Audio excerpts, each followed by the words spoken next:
Hi, everybody. Welcome to another edition of Too Opinionated, where I'm just thrilled to death. Today, I'm talking with actress Meredith Garretson. So, welcome, Meredith. Hi, thank you for having me. I'm happy to be here. I'm so happy you decided to do this. I'm such a fan. I love Resident Alien, but I've seen you in other things too, and I just think you're the best actress. I just love watching you on screen. Thank you. That's very nice. That means a lot. It really does. Thank you for saying that. It's a Well, you're crazy world. welcome. Nice to hear when people respond well to your work. Well, I'm your typical fan. So I have this, I tend to notice people when they go from show to show. And Mm. when I like people, I'll pick them out with that. So I'm like that with you. And I was just thrilled that you got on Resident Alien because what a cast. Ooh, oh, it's I I remember walking like being at that first table read and which is hilarious because that was in 2018. Yeah. It has the pandemic and everything and it takes a while to get a show shot, but it was 2018 and everyone was sitting around reading the pilot and I was just like, oh, okay, it's that. And like my best friend in the world, Sarah Tomko, is also on the show with me. Yeah. um and I know what she's packing. I know the kind of work she can. And, well, in other projects, of course, I had seen Alice, I'd seen Corey, I'd seen Alan or whatever, but just the vibe when everyone is in the room together, um, Yes. the people, just every single person blowing me away and being able to do Yeah. like, I don't know, that's a pretty rare ensemble vibe, you know? Yeah, and you can, like, I think as a fan, you can tell when a cast doesn't have chemistry. There's just something off. But it seems like this cast just is really close. That's the feeling you get. Oh, I'm deeply in love with them and obsessed with them. They're, it's been from the jump. It's like everybody's energy is so our showrunner and leader and writer Chris Sheridan has Yeah, a knack for finding people who are as talented as they are kind and giving, and so everyone came in with the same sort of attitude and delight and joy, and it just immediately everyone I was just like, oh my god, you're all wonderful. So I it's been such a labor of love making it, and also it's such pain when we have to separate. And I'm like, "Oh, just like, all right, it's fine." Like, we shot the pilot and I was just deeply in love with everyone, and it's like, we got picked up, we got to shoot, and then the freaking pandemic, and yep. we were all done, and we had to go away and like pine for each other.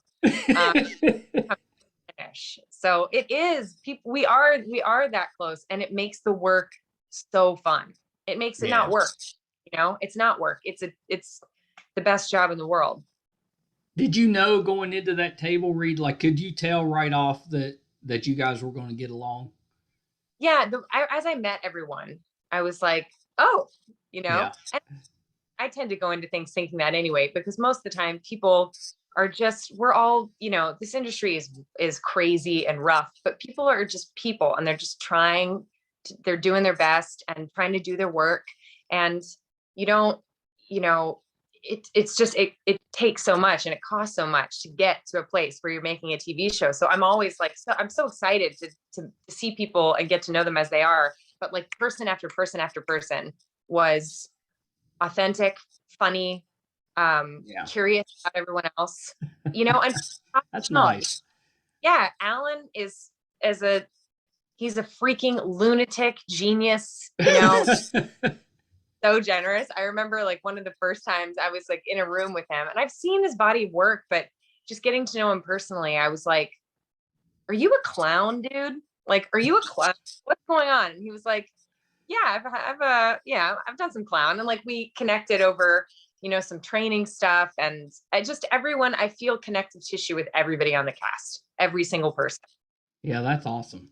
Now, how do you approach table reads? Do you get nervous going into those, or is that kind of just a place to kind of learn? Well, it's What fun. it's like? because I'm a theater kid. That's where I started, right? And Yeah. I have out of NYU's grad acting program, class of Yeah. 2017. Very proud Nice. world, and I'm very proud to come from that school. But I, as a theater person, like, being around a table reading a script feels like this really intimate sort of like, okay, this is a place to start, to be loose, to hear it, to put energy behind it, but just to see where we're at, right? Hear people's. It's the same thing with TV. The only difference is sometimes you're doing it in front of like the network who want to know how you're gonna vibe with each other and how you look together as an ensemble and what the energy is. And so there's a little bit of like, Just nerves. all right. I hope it goes well. So yeah, I think I was nervous at our table read. I was definitely nervous because it felt like a dream come true. I mean, I had been cast as my best friend with all of these people who are, just excellent top down. Every single person was excellent. And I was like, wow, okay. I really hope this goes well. But then you hear it and you're like, take long before you can feel it when you're clicked in and when it's working and whenever you're really elevating the text and honoring the text and you're like, oh my God, it's going to be really good. It's going to be great. It reads great and now it's playing great. It's so exciting. Yeah, that's pretty great. I've only done one table read, and I was just filling in. I was just helping out, and I had just this little paragraph that it was this 2 hours of table read. I had a paragraph, and it was just to help. I was just helping out, but I was so stressed out about it because everybody else was an actor. So I didn't want to embarrass myself. So I was just so nervous, just extremely nervous, and the bad part was it wasn't early; it was late in the reading, so I had to sit. So it came time for me to read my paragraph, and just as I'm getting ready to start, one of the other actors mistakenly read my lines, and what you think would be like a relief because I was so nervous, but I was like, huh? That's kind of disappointing now that I'm here. Wait. Were you like, did no, you interrupt? No, I just let it go. I just let it go because I wasn't one of the actors. I was just helping, but I still felt disappointed with it. I was like, wow, that's a bummer. I know. Because part of that tension is caring, right? Right. Part of that tension and nerves is being like, oh my God, I care about this. I want this to go well. So to have somebody come in and I know. And later I was like, then I was a little mad, but it was later, because right then I was like, whoo, I got out of that one. Didn't even have to read it. And then later I was like, oh. That tells you how you really felt about it, right? It's like, oh, I really wanted to do that, I guess. Yeah. Oh. I was like, oh, well. But it was still kind of a fun. It's a fun, if you've never been involved in a table read, it's a fun experience. Really fun. It's kind of neat. I did a table. You get some people that they're like way into it, even established actors, and they almost overact the table read. And then some are more reserved, and then some do it just like they would do it on the show. It just depends on what you're using the table read for, and for everybody that's different. And some people feel really like, this is not a performance. I'm not performing this. I'm just listening and hearing and participating. And some people are more like, I'm using this as to try a take on it. I mean, everyone's different. I do a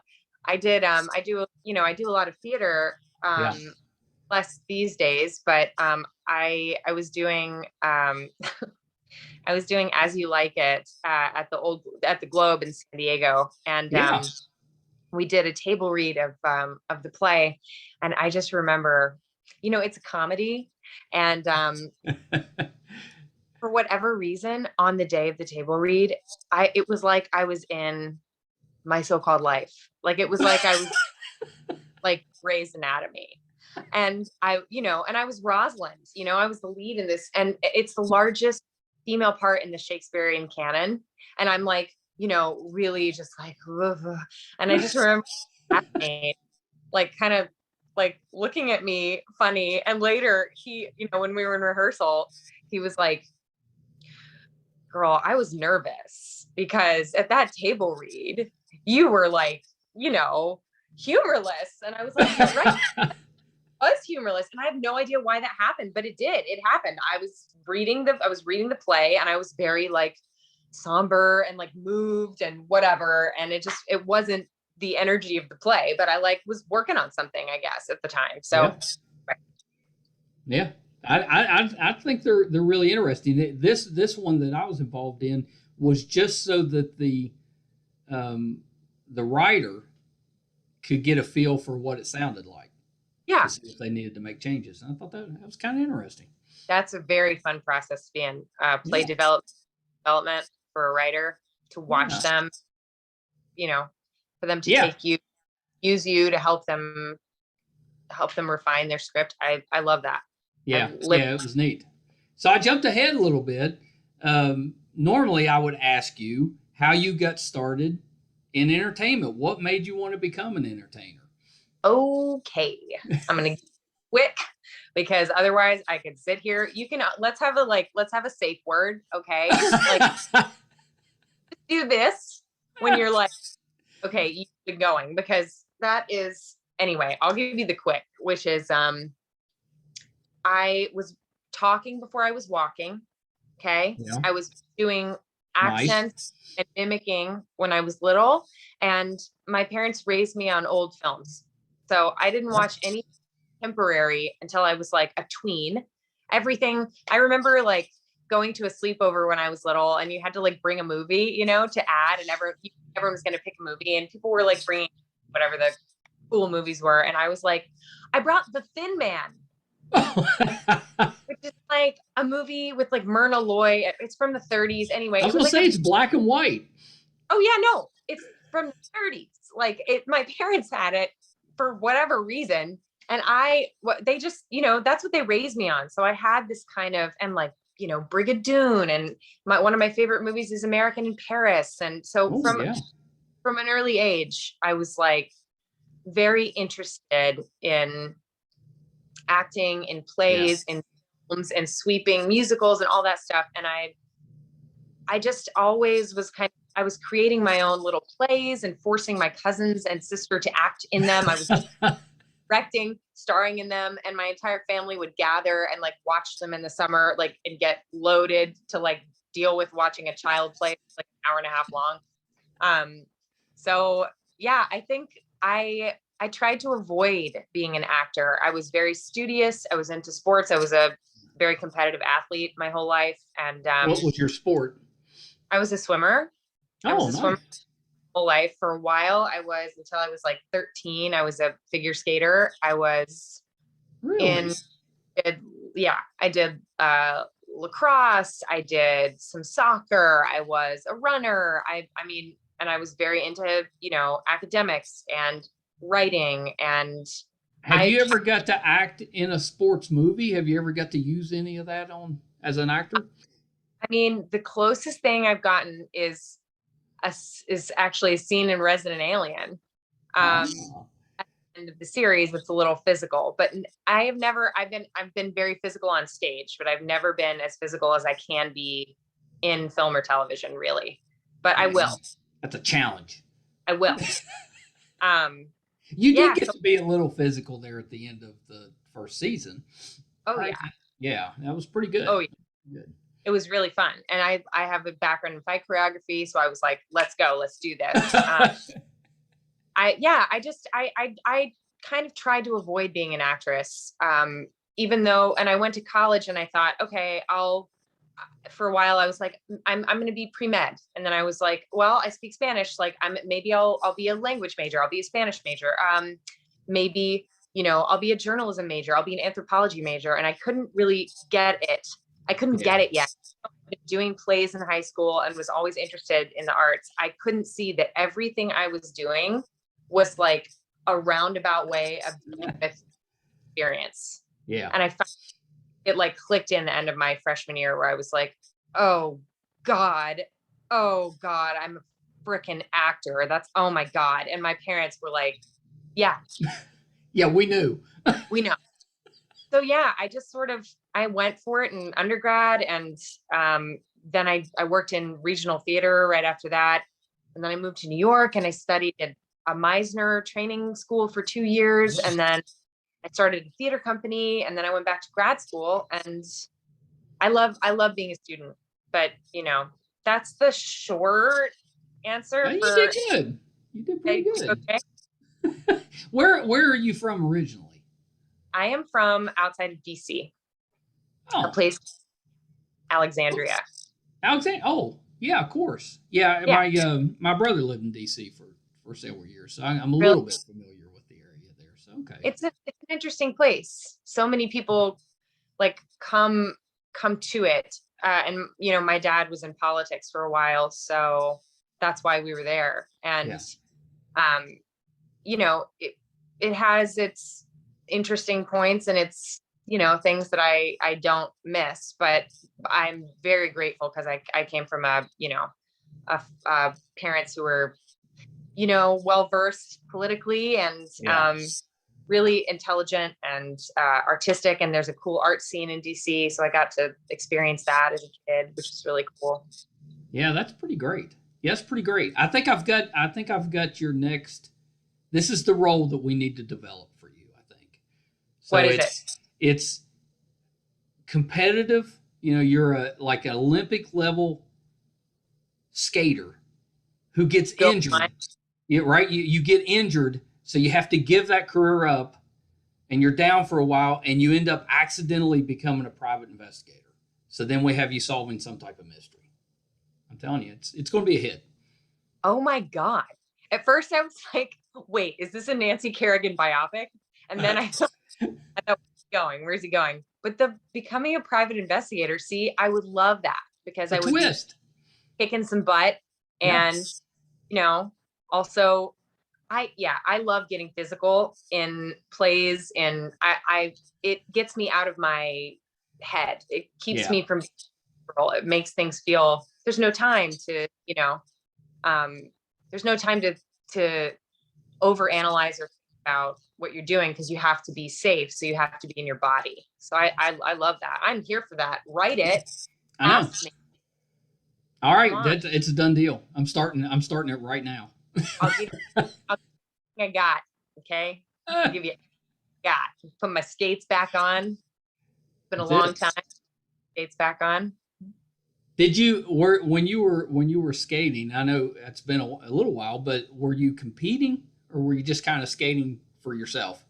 So I had a coach, and I did some like regional competitions, like a couple little ones in Virginia, DC area, but I was not, I wasn't I was a really good swimmer, but I wasn't the kind of skater who I wasn't going to go to the Olympics, but the way I do things is everything is to the nth degree. So I had a coach, and my mother was taking me to skating practice at like 4 a.m. every day, 6 days a week. And my coach was like, yeah, she needs to be coming 7 days a week. And my mom was like, we're pulling the plug on this. Yeah. Well, yeah, if you're not going to be at the top of that, that's a tough one to commit 7 days a week to. No. And it's so, the kids, I remember there were like contemporaries of mine, or kids who were like, also into gymnastics, and they were they were going to go career wise towards being an athlete. And I think, I don't know if it was, she just knew me well enough to know that I had lots of other interests, and that I probably wouldn't want to just do this one thing that early. Right. But I'm so glad she pulled me out of that, because it was cool, but that kind of your life. So sometimes that can be almost a relief, because if you're real competitive, it's hard to let it go. You almost need somebody to pull you out. You do, because I like to be, I'm type A. I like to be good at stuff. I like What's that like? Are you type A? Oh no, no, No. I'm type B, but I tend to surround myself with type A people, and they just kind of pull me along. Being type A is, it can only get, I would say it can only get you so far, because really, like when I went to grad school, I remember I had a teacher say to me once, it's okay to be good at stuff, Meredith. Right. It's okay to be good at stuff.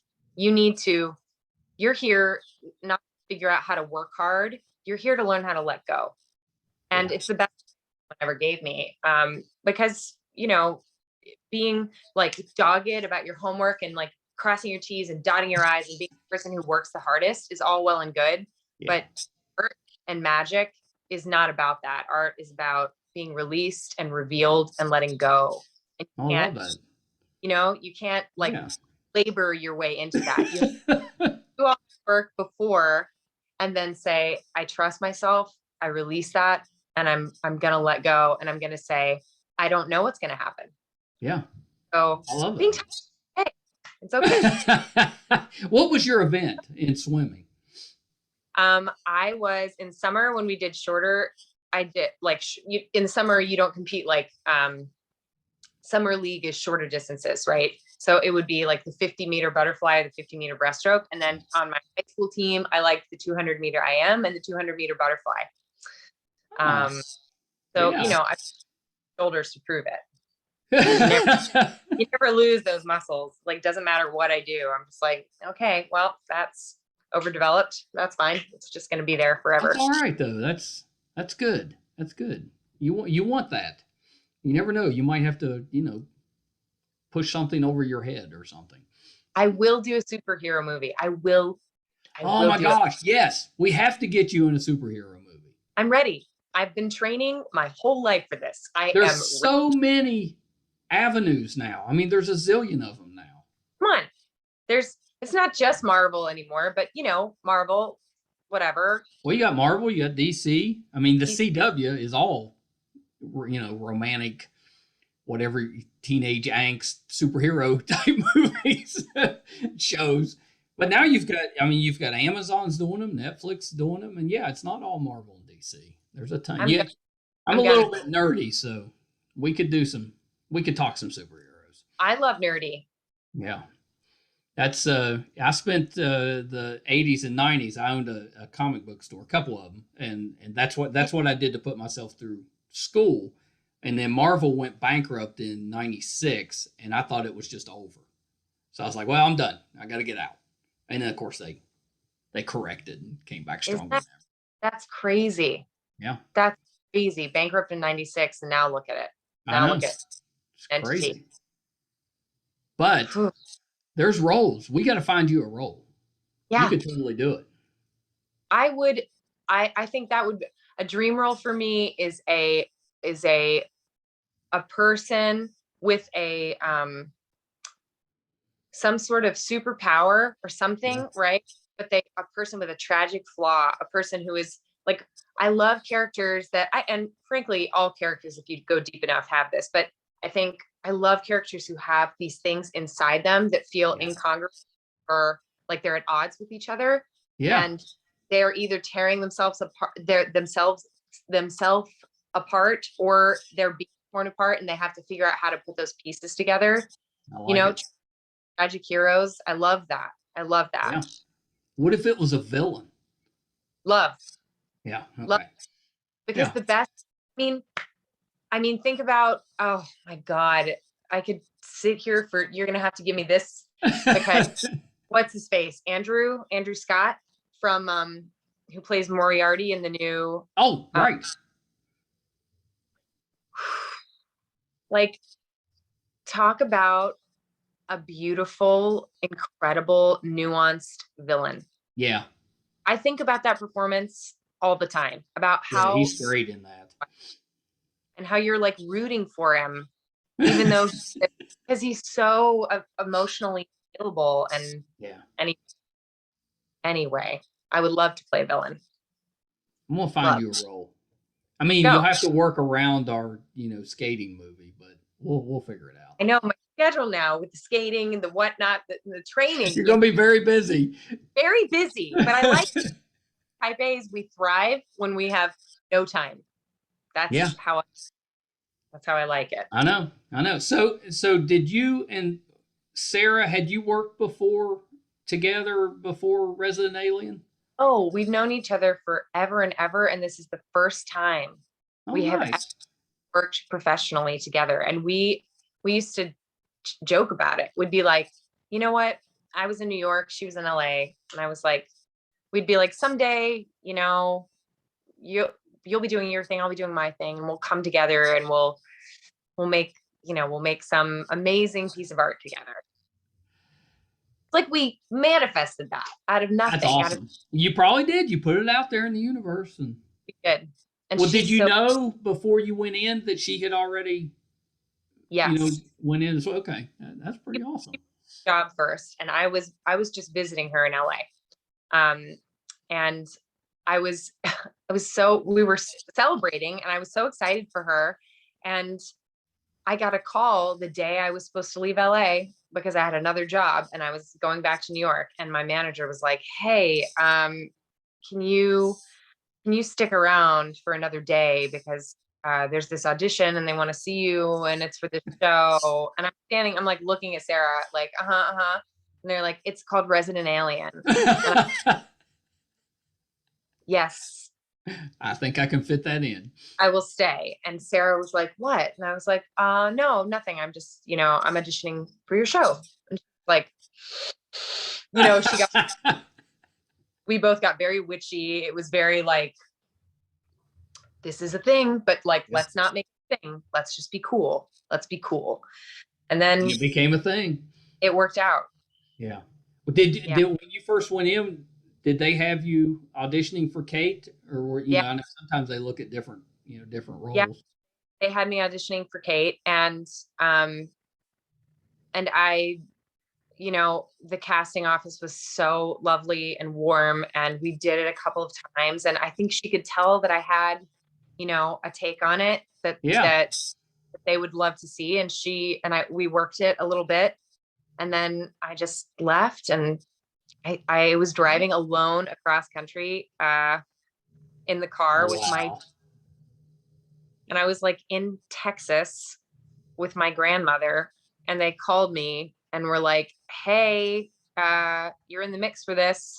Do you think you could like get to a studio so we could have a call back with you? And I was like, and they're like, can you be in Atlanta at this and this time? Yeah. And it required me like driving like 16 hours, like oh my White gosh. Way, but it worked out. But you did it. But I did it. Yeah, it was supposed to happen. Have you started on season 2 yet? Not quite yet. We're almost there. We are going back up very soon, but not yet. Not yet. Well, I know everything got pushed back because of our nonsense that we had, the awful year we had last year. The crazy year we had. Did you pick up any new skills in your free time last year? Oh my God. Well, I got really into some new kinds of workouts because I'm a bit of a gym rat. Yeah, right? Me too. Yeah. I'm a gym rat. And I just, that's the way I get clean up here is I get my body right. And so not being able to go to the gym, obviously for safety reasons, I was like out. So I was like, otherwise I'm going to be no fun to anyone. You know what I mean? So I decided I would figure out how to do bar class in my apartment. I like got the equipment for the house and just started doing bar class in the living room. And that was a skill I picked up. Being able to work out anywhere was a thing that I picked up in the pandemic. A lot of us did that. Right? I mean, that's not very cool. I got really into but that's a good skill to have. Yeah, it is a good skill because we, especially in my business, you travel so much, you're everywhere all the time. Got it. You can't count on everything to be like ideal in order for you to take care of yourself. You got to be wherever you are. So I did that. And what's bar class? What is that? Bar is like a really elegant form of torture. It's like ballet based. So they'll have you lift up, go up onto your toes, and then drop into like a demi squat, and then just do tiny micro dips with your hips, 1 inch up, 1 inch down, 1 inch up, 1 inch. Yeah, I don't know about that. It's I bet like, you were very sore the first few times. it wrecks you in the best way, because it's these tiny little muscles deep in your, and they're getting worked out, but they're not getting, I'm not like into CrossFit and stuff, although Alice is like into CrossFit and lifting, and she makes it cool. I've been in the gym with her. Damn, like she is strong. She like, one time I came up the stairs of the gym and she's like in a onesie, like bodysuit. She's like deadlifting this like giant bar, and like over her head. And wow, that's not my way, but she looked so cool doing it. That's anyway, pretty awesome. Where did you find bar? Because I've never heard of that. That's pretty neat. It's like all over New York. It started being a thing in New York a couple of years ago. Because a lot of those, I need to look into that, because a lot of the those type of workouts, they work all the stabilizer muscles, so it can help you with your regular workout. Building up those muscles. I don't know. That sounds like something I could try. I'd be terrible at it, but scary. But it's fun. It's not, because you think like sometimes you've got 3-pound weights. Oh man, me talking about exercise, I'm like boring myself, but I'll just like quickly, sometimes you have like 3-pound weights, and I'm like, 3 pounds. Like, I know what to do. Like I can do 10. But they're like, don't worry, you're going to wish it was 1 pound. And it's true. You've got like your arm directly back, and you're doing these like, tiny micro movements so that your tricep is like burning to the point where you want to be like, someone kill me. Yeah. It's great. Yeah. Yeah. So how long does a workout take? Like 45 minutes to an hour. That's pretty long. Yeah. That's pretty long. Yeah. And I'm a recovering running addict. I still run, but I was like a very serious runner most of my life. And I have plantar fasciitis in my foot, so I like can't run every day. I'll tell you a sad story, since you're a runner. You'll appreciate this, since you're a runner.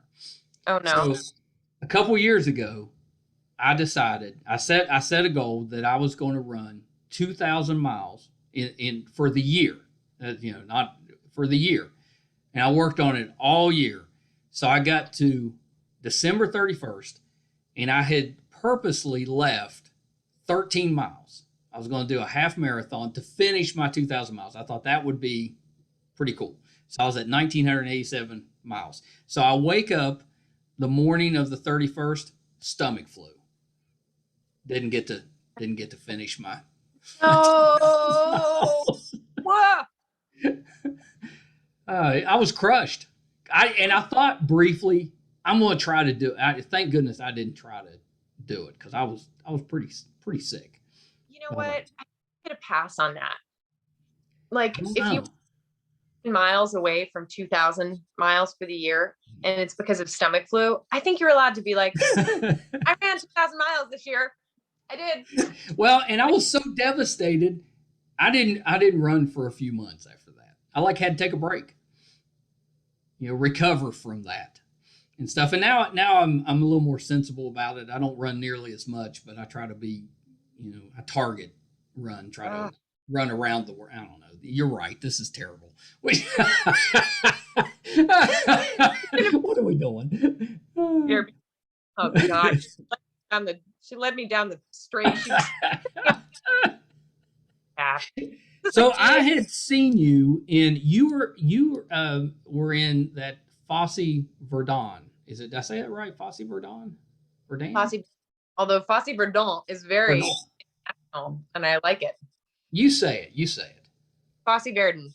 Verdon. Yes, I'm the worst. I'm the worst. If whatever here's my issue, because I've always been a reader. but I tend to read things in my head the way they would sound to me. It is never right. So then when I hear it for the first time, I'm like, oh, that doesn't sound right. Wait, so you have a little Frenchman in your head, Fosse Verdon. We It's don't. very elegant. But you were terrific in that. Thanks. It was a little, it was a small, but there are no small, but I mean, it was a quick thing, but Yeah. I was acting opposite Sam Rockwell, and Right. my job in that episode was kind of just observe their dynamic, the two of them, and him and his daughter, and working with Sam for a minute, for a day was it was wonderful. I love watching other actors and looking at their process. And Sam is, he was kind and professional and focused, but playful and improvisational in between takes. And he had such a, I trusted him with his hold on the character so well, but the hold was really loose, he wasn't modeling the character for dear life. He was just holding really loosely in a really self-possessed way. He's terrific. And a woman playing his daughter was really cool. And they were all, watching. That was a really fun process. And I love that period. I love that period of clothing and style. And that was a really lovely experience. Yeah, he's an amazing actor. He that I would think that would be kind of cool to get to act with him. Yeah, he trained with Maggie Flanagan, who was also my Meisterkhan in New York. So really, yeah, and I know him. I don't know him personally from New York, but I know of him through Labyrinth Theater Company, who I've worked with in New York, and he's in New York. Like I respect him a lot. So it was really, really lovely to work opposite him. Did you talk about your former teacher? I didn't, because it was really clear that he was in. Yeah, he was in character. You have to be, I think you have to be sensitive to that when you're on a set, because people create differently. Some people, I've worked with actors who are like, hey, what's up? What did you eat? Oh my God, that was so delicious. Like, Francois, I hate you. You're just like, wow, they're able to transition in, out, and out. And it just depends on how you create your imaginative space and need to get in the zone. So to me, the first thing is to figure out how your scene partners are working and to allow them the space. Right. And if they invite you into personal conversation, then okay. But at the time, that wasn't the energy. The energy was, we're in this really intimate, this little intimate room. And it was important that I just, let him craft and just be there to support. Right. One more reason why I will not be an actor. I'm too big a fan. I would have trouble getting out of that. So and some people it might work with, but I think most it would just aggravate them. It's funny about that, because people, I just feel like so quickly, I'm a fan too. There are people who I won't go up to anyone. Like if I see someone, a gathering, or if I'm at a theater show or somewhere and I see someone, usually I run the other way, because I'm like, nope, like I don't want them to think that I want anything I don't want to make them uncomfortable. But there's this amazing actor, Andy Groot-Lucien, who is he's a member of a Fiasco Theater Company. I was like a super fan of his in New York. And then he and I were in my first show out of grad school together, which was a production of Robin Hood. And I played Maid Marian, and I saw pictures of you as Maid Marian. You were very believable, at least from the pictures. That's all I could go on. I was blessed, but the hair and makeup, the wigs, the costumes, it was incredible. It was so much fun.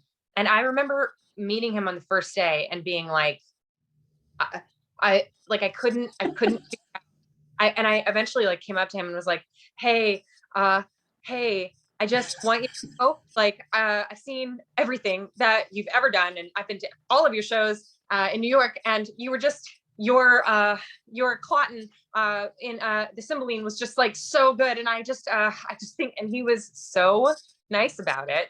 he was like, okay, like, thank you. And then we just got to work. And eventually I was like, oh, right. He's just a person doing his job, man. Like, he's just, we're all just people doing our jobs, which is nice.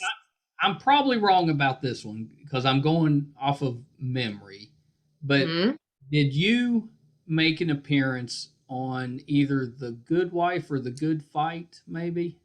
I did. I made. Which one? I Like, I've got it in my head. I can kind of see it, but I'm like, well, I don't remember which one that was. Oh my God. This is so funny. I was in an episode of The Good Fight. Yeah. And it was an episode where there was like a bomb in the potential bomb squad room. And so like nobody, it was supposedly like an environmental contagion, and no one, like everyone who was in was like a suspect.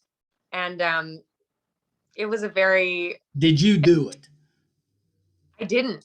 I was Lydia Winchell, a young massage therapist who was coming down to make a complaint about a restraining order she had put on her boyfriend. But it wasn't place, me. wrong time. Wasn't me. I thought that was you, but I couldn't place it because I love both shows. But I was like, well, I was thinking it was Good Fight, and I was like, well, maybe it was Good Wife. It just been a little bit. Oh my God. You know what I'm doing right now? I can't believe this. I'm conflating. That is an episode of Elementary that I was on. Oh, you know what? I've seen that episode. I was like, that sounds really familiar. You're right. That was an episode of Elementary. I've seen that one. Fire me, cancel me. So were you on The Good Fight? Yes, I was on The Good Fight. I was an aide to a character, and one of the main characters, Sarah, like comes and like pumps me for information, and I'm like having two phones, and I'm at like lunch, and I'm and I don't realize that she's like manipulating me and pumping me for information. Okay, yeah. Okay. Was your name like something with an R, like Renee, or it's something with an R, I think. You know what? I should know that, and I don't. Yeah, I'm probably wrong, but I really don't. It was I have to look it up. It was a brief moment. It was right after I'd gotten out of grad school. Those are the fun ones. Like, I love doing that when you see somebody and then you see them in something else, and then to try to figure out where you've seen them before. Yeah, it's a fun activity to do. It's really cool because it reminds you how hard people work. Yeah. How hard people work. And you see someone like this has happened to me so many times where I'm on set with someone or in a room with someone, and I'm like, oh my God, I have seen you be magnificent in so many things. And I'm like, you think about all that goes into somebody's career and all the work they put in. Michael Rispoli, a great actor, he was on that episode of Elementary with me, and I remember watching him and While You Were Sleeping, and then we were on the set together, and I was like, oh my God, you're fantastic and look very hot. Uh-oh. We have there she's back. I was like, uh-oh. Great. We were so excited.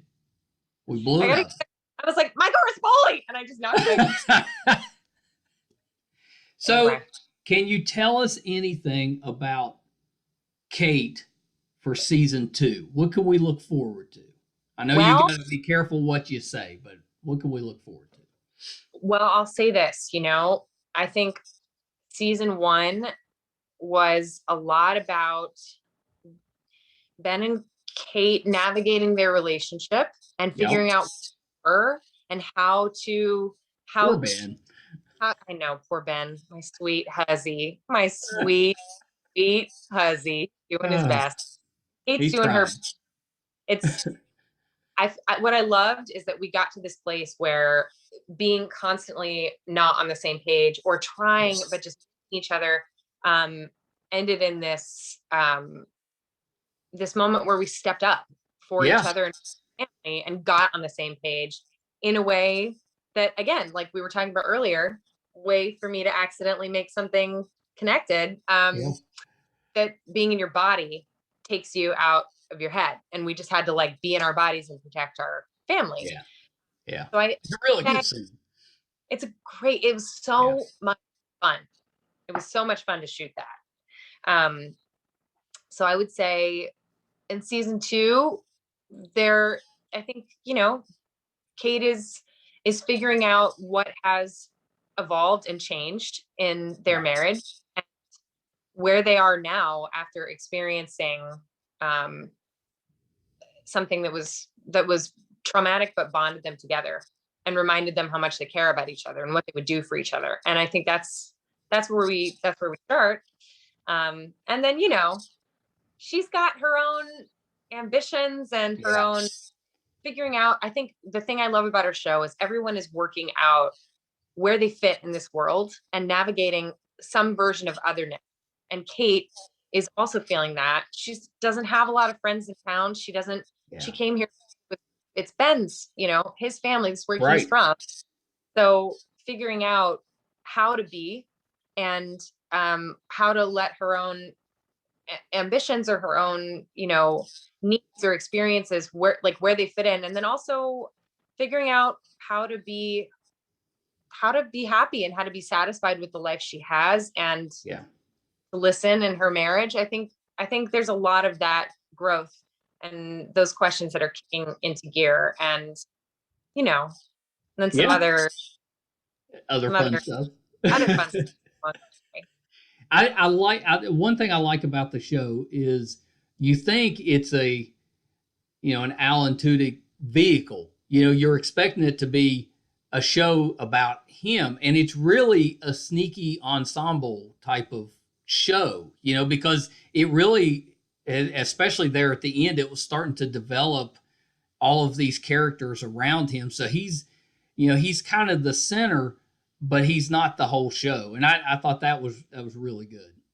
I think you're so right. Alan is, he sets the bar so high for the comedic timing, the creative investment, the heart, the energy, and everyone in this cast has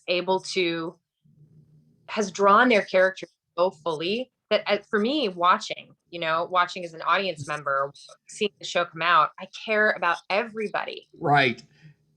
I mean, every single person in our cast, there were moments where I'm just like, oh my God. Like I didn't, you know, if you weren't there shooting with them that day, it's like, I didn't know you could do that. Or 2, like, that's your take on this moment. How brilliant, how beyond.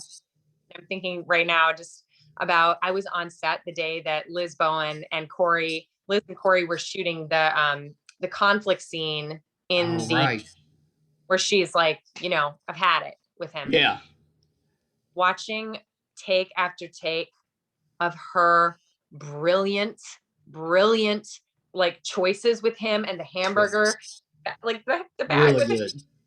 You're just thinking, like, everyone can hold every moment. So the show feels so beautiful. Or Levi with him and Corey with their stupid, brilliant fight between the blinds, you know, and his little like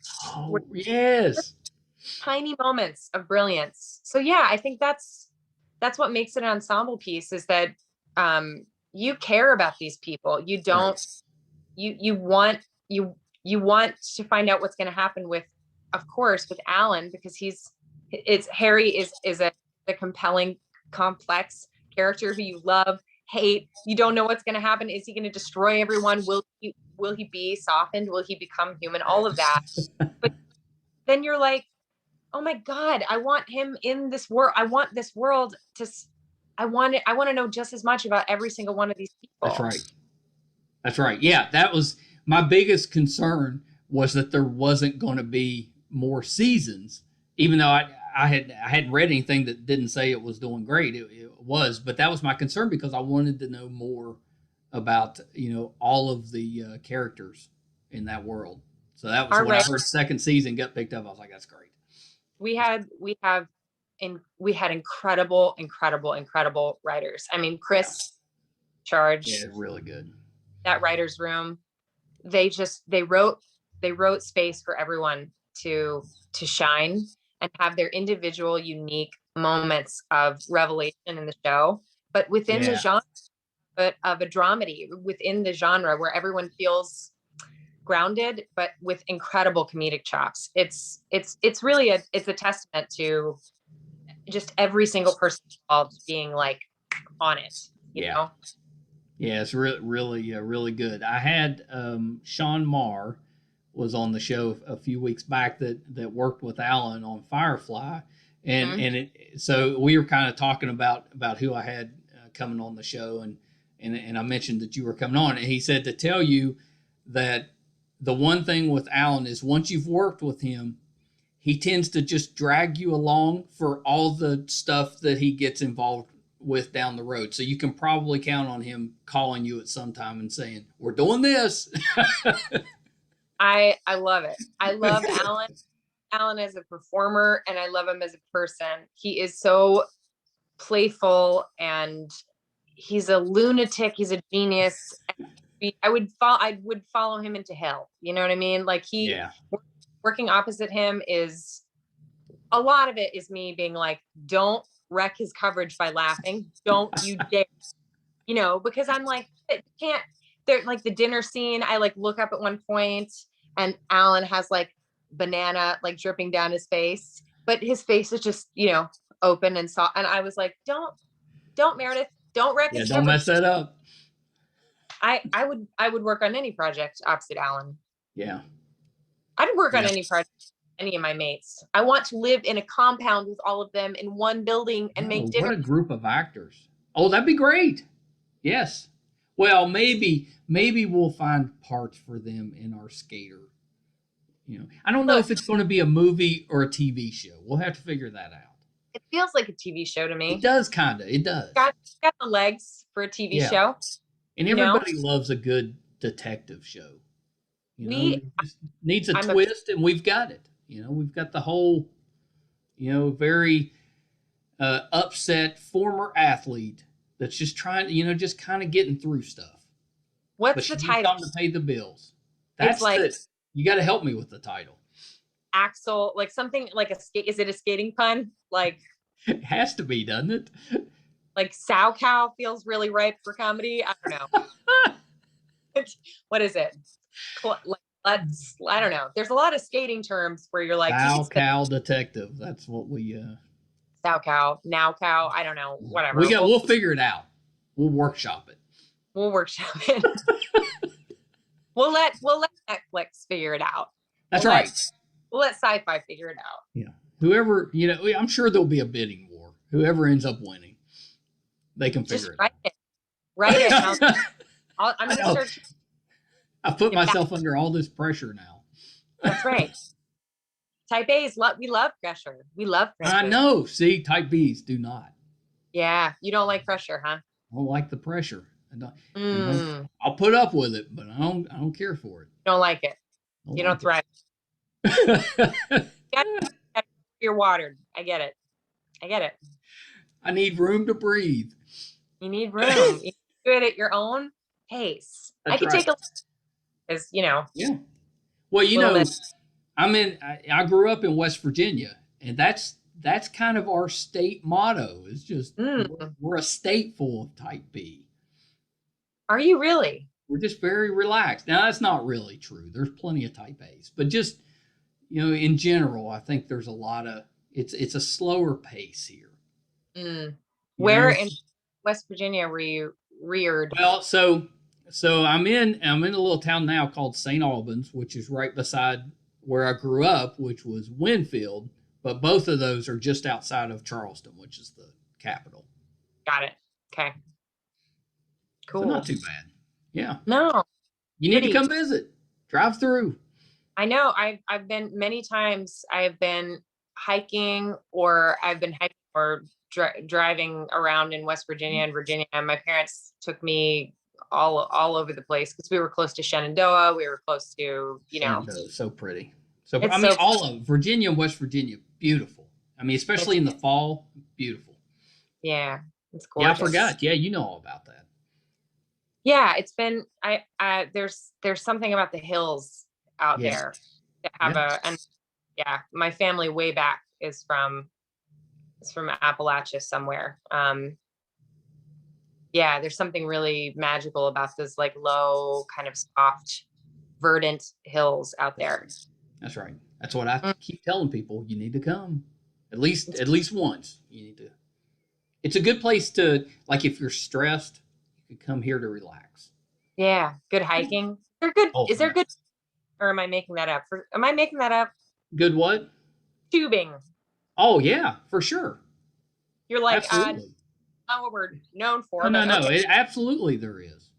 Right? I Yeah. feel like good, like rafting and tubing and like Oh yeah. Rafting, tubing. There's actually pretty good skiing in the winter. I mean, it's Yes, I've been to a ski resort there, not Bryce. Winter place or snowshoe maybe. Snowshoe. I've been to Yeah. Snowshoe. Yeah, I was at Back. Snowshoe this past winter. Pretty great. I'm a snowboarder, so Oh, I wanted to try that. I couldn't make myself do it, but I wanted to. it's rough in the beginning. You spend a couple days, but being like, I hate this. Who Well, invented this? that's kind of what convinced me not to try it, because I was watching people struggle. Yeah. When they first put the stuff on, especially just trying to get around. Just trying to, before they got on a hill. Oh. And I was like, okay, I'm having enough trouble with the skis. I'm sticking with watching people like scuttle around. Take one of their feet out and then like scuff their That was it. Yeah, that's what they were doing. Skiers hates me. They get off the lift and they're like, excuse me, and you're like, it's like this whole thing. There's like there's a little clash between skiing and snowboarding because it's different vibes. That might not be a bad movie either. Wait, snowboarding might be. Yeah. Because you gotta that's true. You gotta carve. You gotta chill. Yeah. You gotta chill. That would probably fit me better. There's something there. I think that could be a good comedy. Is it a side plot to our TV show? Do you try and chill out after an injury and get involved in a snowboarding murder? I don't know. I like that. We're gonna flesh this out. You're gonna have to come back because we're gonna have to flesh this out some more. Yeah, let's do it. I'll come back anytime. Thank you so much for doing this, because this has been a blast. I've had the best time talking with you because we were all over the place. It's the best. Thank you for listening to me ramble. I am worst. Give me an inch. I will take 100 miles to talk to you about 3-pound weights in my bar class. You know what I'm saying? You're really patient. Thank you for that. No, I enjoyed that. That was the good part for me. I was like, I was interested in it. I kind of set you up for that. I led you down that path. Ask anyone who knows me, and I end up talking about one of 3 things, which is like my feelings about my heart and where I fit in the universe, animals, or exercising, or being vegan. And then everyone's like, we're on it again. See, next time we'll talk some vegan stuff too, because I'm celiac, so I can't have gluten, which I realize is nothing like vegan, but you're still limiting what you're eating. So there's a little similarity there. Yeah, it's easier now. It's so much easier now. Yeah. When I first got sick was 20 years ago, and nothing was labeled. It was miserable, but now it's not too bad. I could drag you into 3 hours of discourse on this. I could. Right. I won't. There we go. We may have to do a whole series. Let's do it. I don't know if anybody would watch, but we would enjoy it. Hey, if they don't, heck with them. I'll cry myself to sleep. It's no big deal. So Meredith, before you go, is there anything else that you're working on that we can kind of keep an eye out for? I have another project that'll be coming out in 2022. I can't Yeah. do What's much the about. genre? I know you can't say much, but what's the genre? It's a period piece. Ooh, I like period pieces. A very fun period, and it's a role I'm being so vague. I'm sorry. It's a role I'm very, very excited to play. Is it the 80s? It is not the 80s. Is it a Western? It is not a Western. All right, I'll quit guessing. It's an 80s Western. I'll quit guessing. I know you can't talk about it, but now you have to come back. When it's getting ready, you got to come back and talk about that at least. I will. I mean, I'm very excited. I cannot tell you how ready I am to get back and start working on season 2 for a show. Of course. I'm counting down the days till I can Do you have a start time? I did. Yeah, we're starting in a couple of months. I have Soon. COVID brain. I don't have COVID. I mean, I have quarantine brain. So Quarantine brain. There you go. Yeah, we all have a little bit of that. Yeah. But soon. You're starting soon. We're starting soon. Okay, so where can we find you on social media? Because I'm assuming you will put that out there once you're allowed to say more. Oh yeah, I will. I think my handle is Meredith Garretson on Instagram. Okay. Meredith Garretson. I found you on there pretty easy. Yeah, I'm easy to find. There's another Meredith Garretson. Cool. I think she's Meredith P. Garretson, and she is an NPR reporter. Which is nice. That's pretty cool. I am not Meredith P. I am just Meredith Garretson. That means you found it first. She had to stick that middle in. I wonder if she saw it and was like, it's already one. Now I got to use the P. Gotta put the P in there. I tried to tweet, but I'm not really. I'm not a twit, not a twatter. I'm not a tweeter. I struggle with that too. I have a Twitter, but I don't use it nearly as often as Instagram. I use it specifically for political action, social justice, things like that. But I don't get on there and I use it to talk about Resident Alien, but I haven't really been. I'm not an active hey, what's the deal with avocado? I can't do it. I don't understand the form. The pictures, Well, at least they extended how much you could write. I never could get anything. I couldn't write it short enough, before they kind of extended it.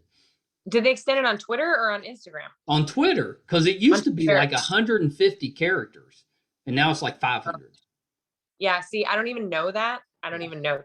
Oh, that's interesting. What would you? So you could put, you had to do the part 1 and then tweet again to finish whatever thought you had. It was terrible. It's terrible. I have a second story before we go, if you want. Okay, yeah, let's hear it. Many, many years ago, I got on Twitter when I was a wee bairn and I didn't know what Twitter was. And I was like, ooh, and I got on there. And for whatever reason, I don't know why, but I tweeted Alec Baldwin and was like, I didn't know how it worked. And I was like, Alec Baldwin, when are you going to do a stage play again? We don't see you on stage enough, kid. And he tweeted me back and was like, what play are we going to do? Nice. I was like, oh, he's responding to me. What do I do? So I wrote back the first play that came to my head. And it's a play called Blackbird. And it is a very the themes are adult. It's about a relationship with a woman who he knew when she was a child. And it's this whole, and he just wrote back, that's a very serious play. And that was the end of the tweet. And that was the end of my time on Twitter. Because I was like, you scared him off. I scared Alec Baldwin. A really stupid play suggestion. And I don't think I understand the forum. So I'm just going to step back from Twitter. You think that, and then one day you're going to get this call where you're like, yeah, Alec Baldwin's wanting you to audition for this play. very intense play. We don't know why he's putting requests in, but he says, you'll know. I don't know. Yeah. Well, find me on Instagram if you want to. You know that at some point you're going to be working on something with him on it. I feel that I tend to manifest these. Yeah, it's going to happen into my life. So, ooh, I wonder if we could get him for our show. Get him. He's around. Feel like he could be.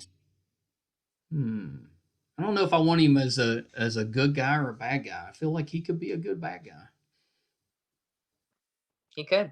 But now I've put it out there, so I'm gonna have to change it. So, I mean, good luck. Don't mention the Twitter story when you get to. Actually, no, do. I wonder if you remember. It. Mention it. No, you're like yes, because it's memorable. Like you could say that, and he'll probably remember it.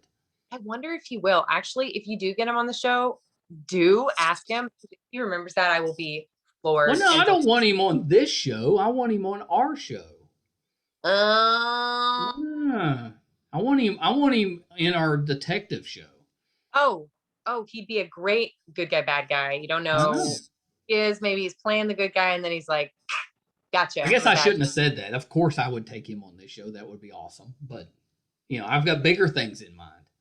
Yeah, you've got a script to write. Get off this podcast. What's happening? I know. Type B. Type A, and I never shut up. So I know. I have this feeling I'm going to be getting calls later. Be like, "Have you got anything written down yet?" Right? People would be like, "Did she ever stop talking? Did you ever start writing?" Did those get to work? Get to work. Time is now. Dust in the Wind. That song. Whoever Kansas sang that. Anyway, okay. Yeah, I think that's right. We got to go. I'm not as good with music as I am with the rest of entertainment. I get it. It's a lot of music out there. A lot of music out there. I enjoy it. Not as good with it. Most of mine tends to be older. Does it? Yeah, I'm having trouble as I get older, I have trouble keeping up with the newer artists. Oh, I know it's really intimidating, but man, these kids who are like 19 and they're cutting albums where I'm like, that came out. They're amazing. This generation of kids who are coming up, they astound. Yeah, they're talented. They're incredible. Keep up too with what's happening, because every time I turn around, somebody new is like. But I could spend a weekend just listening to yacht rock as well. You know what I mean? Or of course. Yacht rock. Sam Cooke on repeat, like all week. Happy. Yeah. Wow. Air Supply. You got is Kenny Loggins. Kenny Loggins is probably yacht rock. Kenny Loggins Speedwagon. He's like early 80s though, so I feel like he transitioned into the like he's a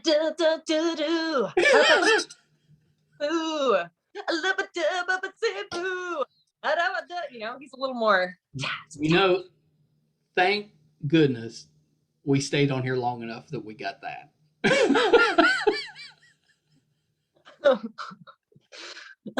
Local act finally sacrifices dignity. That was top notch. Well, I do have a theater degree, and I do tend to drift into music every now and then. So yeah, that's awesome. You're welcome. All right, Meredith, hold on. I'm gonna hit pause, or we'll just keep going. And okay, bye. Hold on. So that was the talented Meredith Garretson. How great was she? I had such a good time with that. That was so much fun, and she was so sweet and nice and just kind. That was terrific. Big fan of hers. I was a big fan before I talked to her. Now I'm an even bigger fan. So I hope you enjoyed that. Thank you so much for joining us again this week. I know that one was a little bit longer, but we were having so much fun. It was just terrific. Please, if you haven't done so already, find us on YouTube under Meisterkhan Pod. Let's get it out. and give us a like and a subscription. We would appreciate that. You can also find us on our website, meisterkhan.com. We have all 260 or so episodes, audio and video. So many good people, so many good interviews. So please check that out. Till next time, bye, everybody.